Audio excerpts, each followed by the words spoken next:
কম্মার জুয়া খেলে, যে যারা জুয়া খেলে তারা জান্নাতে যাবে না, তাহাজ্জুদ পড়েও নয়, হজ করেও নয়। জুয়া খেলা প্রমাণ হয়ে গেলে বাকি জীবন ক্ষমা চাইতে হবে। জুয়া খেলা পৃথিবীতে প্রত্যেক যেই খেলাতে টাকার হারজিত রয়েছে সেটাই হলো জুয়া। জুয়া কোনো নির্ধারিত খেলা নয়। পৃথিবীতে যারা যেখানে যেই খেলা খেলে তাতে টাকার হারজিত রয়েছে সেটাই হলো জুয়া। সাধারণত আমি বক্তব্য দিলে এই কথাটি মাঝে মধ্যে ভেসে আসে, সেটা হলো এই, দুনিয়াতে দুটি পাপ রয়েছে, মানুষ না করেই পাপী। এক আশ্চর্য পাপ, করেইনি তবুও পাপী। তার একটি হচ্ছে, কেউ যদি কাউকে বলে আসো জুয়া খেলি, খেলেইনি, বলেছে আসো জুয়া খেলি, তাহলে তাকে 10 জন ফকিরকে 1.25 কেজি করে চাউল দিতে হবে।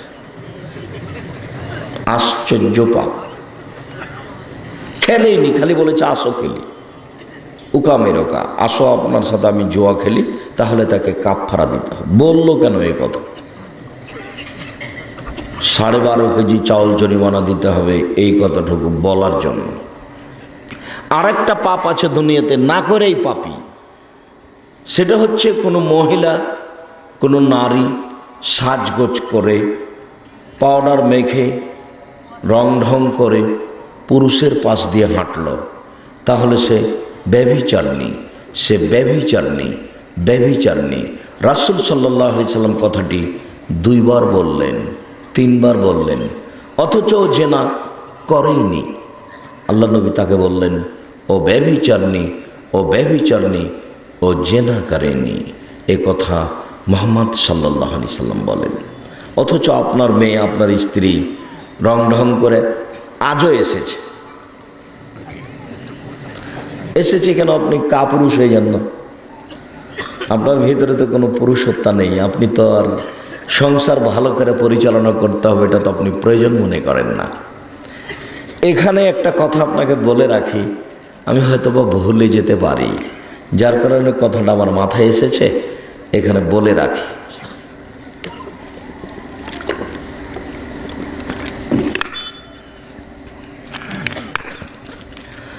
জাবের রাদিয়াল্লাহু তাআলা আনহু বলেন, জাবের রাদিয়াল্লাহু তাআলা আনহু বলেন, আমরা আল্লাহর নবীর সাথে এক যুদ্ধ থেকে আসছিলাম। তো এখন মদিনায় ঢুকবো এরকম পর্যায়ে আল্লাহর নবী আমাদেরকে বলছেন, থামো থামো থামো, তোমরা এখানে সবাই অবস্থান করো, আমরা রাতে মদিনায় প্রবেশ করব না, আমরা সকালে যাব, আমরা সবাই এখানে রাতে থেকে যাই। তখন জাবের রাদিয়াল্লাহু তাআলা বলছেন, আল্লাহর নবী, আমি নতুন বিবাহ করেছি, আমাকে বাড়ি যেতে অনুমতি দেন। এইটুকু কথা বলতেই আল্লাহ রাসূল অন্য প্রসঙ্গ বলতে লাগলেন, ও আচ্ছা আচ্ছা আচ্ছা, বিক্রা নাম সাইয়্যিব, বিবাহ যে করেছ তো কুমারী মেয়ে বিবাহ করেছ না তালাক প্রাপ্তা মেয়ে বিবাহ করেছ?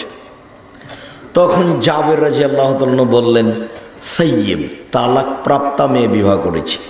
তখন আল্লাহর নবী বললেন, আরে হাল্লা বিক্রান তুলাইবকা, তুমি অবিবাহিতা মেয়ে কেন বিবাহ করলে না?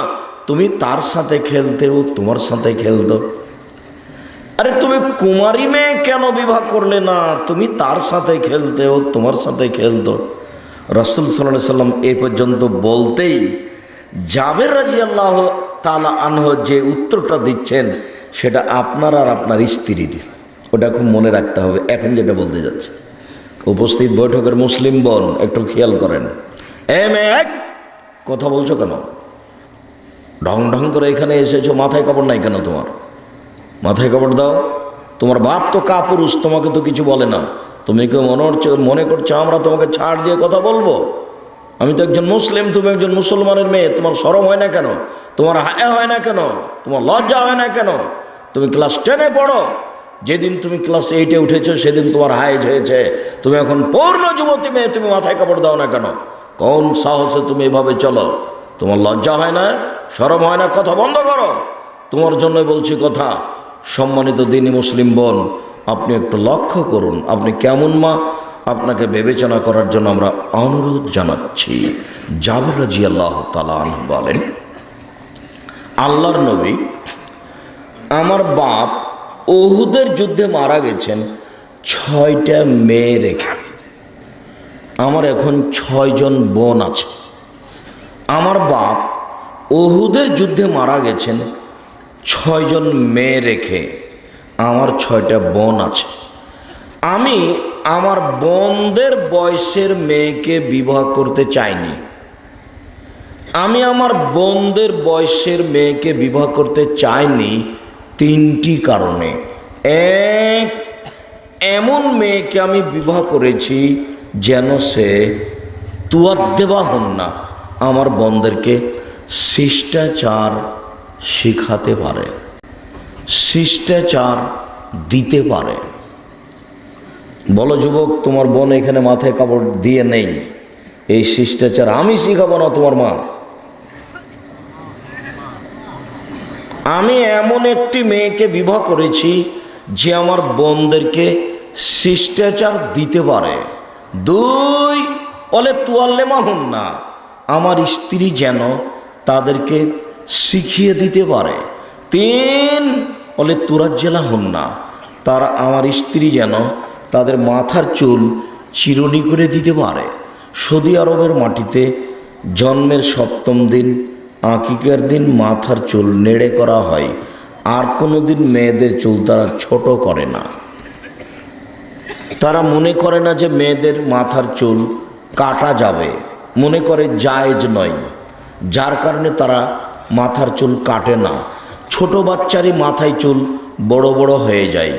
মাকে সুন্দর করে রাখা লাগে, পরিপাটি করে রাখা লাগে। ওরা লাঠি নিয়ে চুল আঁচড়াতে বসে, অনেকগুলো বেনি করে। হজ সফরে হয়তোবা চোখে পড়েছে বাচ্চাদের উপরের এই চুলের অবস্থা। আল্লাহর নবী, আমি এমন একটি মেয়েকে বিবাহ করতে চেয়েছি যেই মেয়ে, যে আমার স্ত্রী, আমার বোনদের শিষ্টাচার দিতে পারে। কুমার জুয়া খেলে, যে যারা জুয়া খেলে তারা জান্নাতে যাবে না, তাহাজ্জুদ পড়েও নয়, হজ করেও নয়। জুয়া খেলা প্রমাণ হয়ে গেলে বাকি জীবন ক্ষমা চাইতে হবে।